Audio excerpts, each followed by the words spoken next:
Ever wondered how a nation, blessed with abundant resources, finds itself embroiled in a cycle of conflict and instability?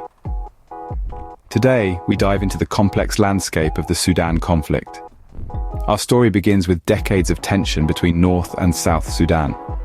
The North, predominantly Arab Muslims, and the South, largely African Christians and animists, were locked in a bitter struggle that ultimately led to South Sudan's secession in 2011.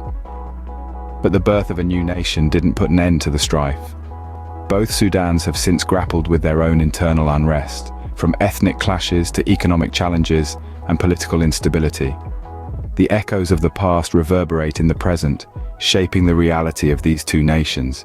So, we see that the seeds of the current conflict were sown long ago, but what does the present situation look like?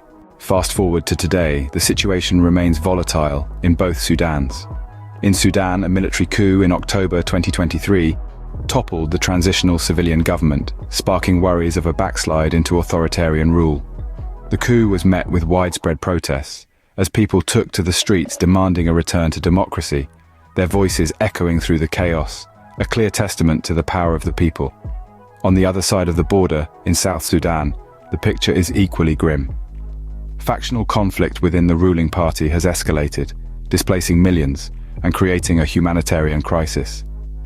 Peace talks remain fragile, like a thread holding together the fabric of a nation torn apart by conflict. The constant state of turmoil has made everyday life a struggle for safety, for food, for basic human rights. These internal conflicts paint a picture of a region in turmoil, a region struggling to find its footing amidst political instability and social unrest. A complex internal scenario indeed, but there's more to this story. Let's turn our gaze outward. Sudan's vast mineral wealth has not gone unnoticed by the world's major powers. The nation's rich reserves of gold, copper, and uranium have drawn significant interest from China, Russia, and Western nations, each with their unique agendas. China, a significant investor, has focused on Sudan's oil and infrastructure, but its opaque deals have drawn criticism for a lack of transparency. On the other hand, Russia has been expanding its influence by offering military equipment and training, essentially bartering for access to resources. Western nations, while primarily focused on providing humanitarian aid and advocating for democratic transition, have found their influence waning amidst these power plays. These interactions raise concerns about potential resource exploitation, with the benefits for the Sudanese people often appearing limited. Furthermore, this geopolitical competition for influence can exacerbate existing tensions and hinder peacebuilding efforts. The pursuit of resources and influence by major powers adds another layer of complexity to the Sudanese situation. So what does the future hold for Sudan?